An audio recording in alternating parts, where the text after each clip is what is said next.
Main ఇది ఈ వార్త అని చెప్పేసి చెప్పుకోవచ్చు. ఎందుకంటే ఔటర్ టోల్ టెండర్లపై విచారణ.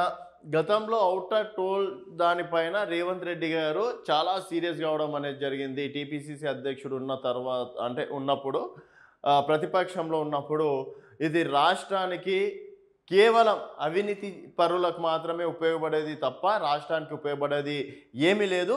దాన్ని మా ప్రభుత్వం రాగానే దానిపైన అవినీతి విచారణ జరిపిస్తామని చెప్పేసి చెప్పారు. అన్నట్టుగానే రాష్ట్రంలో అధికారంలోకి వచ్చారు. ఔటర్ టోల్ టెండర్లపై విచారణ చేపడతామని చెప్పేసి కూడా ముఖ్యమంత్రి గారు చెప్పడం అనేది జరిగింది. సిబిఐ లేదా అదే స్థాయి సంస్థతో చేపట్టాలి. రీజనల్ రింగ్ రోడ్డు వరకు హెచ్ఎండిఏ విస్తరించాలని చెప్పేసి కూడా చెప్పారు. హుస్సేన్ సాగర్ చుట్టూ దుబాయ్ తరహా పర్యాటక అభివృద్ధి ఉన్నత స్థాయి సమీక్షలో ముఖ్యమంత్రి రేవంత్ రెడ్డి అని చెప్పేసి కూడా వార్త వేయడం అనేది జరిగింది. So Hyderabad outer ring road toll tax వసూలు టెండర్లలో జరిగిన అవకతవకలపై సమగ్ర విచారణ చేపట్టాలని ముఖ్యమంత్రి రేవంత్ రెడ్డి గారు అధికారులను ఆదేశించారు.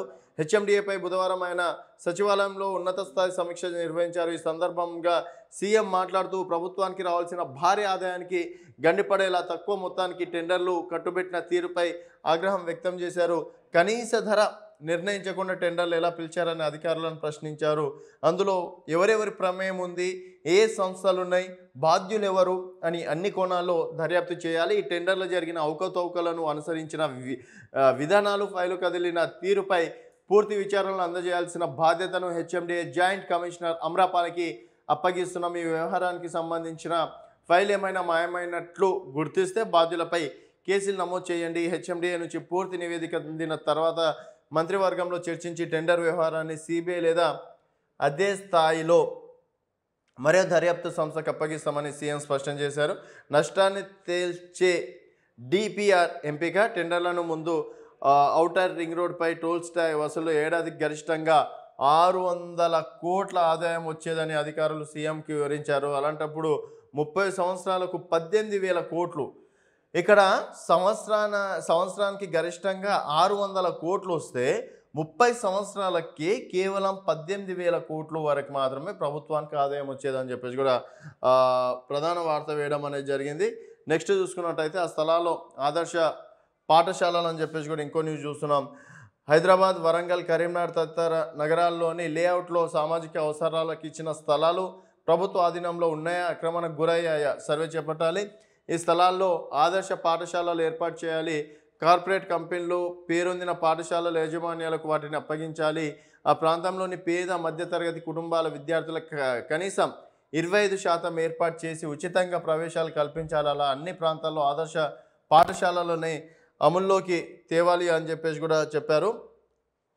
సో యాక్చువల్గా ఈ న్యూస్ కేంద్ర ప్రభుత్వం ఒక జియో జారీ చేసింది అప్పట్లో. ఎగ్జాక్ట్లీ ఐడియా లేదు నాకు.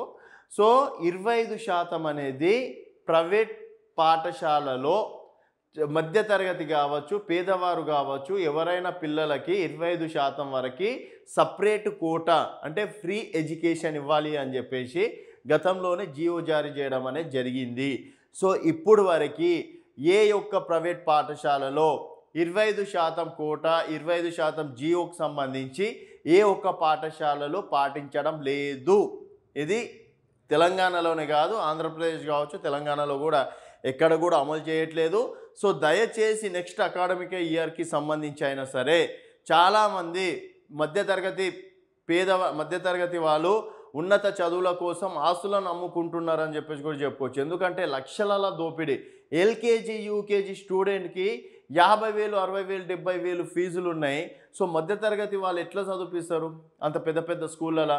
సో అందుకోసం అని చెప్పేసి కేంద్ర ప్రభుత్వం తీసుకొచ్చిన జియో ఏంటంటే 100%లో 25% పేదవారికి, మధ్యతరగతి వారికి ప్రవేశాన్ని కల్పించాలి, ఫ్రీ ఎడ్యుకేషన్ ఇవ్వాలి అని చెప్పేసి.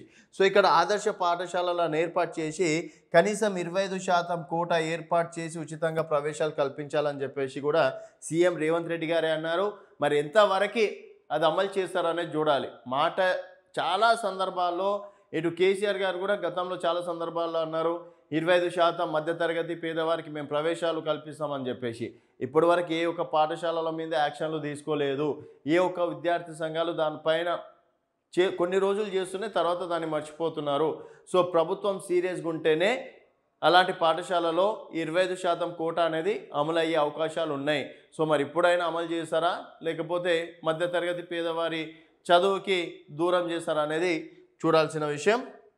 ఇది ఒకటి. అంటే 25% కోటా అనేది చాలా పెద్ద వార్త అని చెప్పుకోవచ్చు.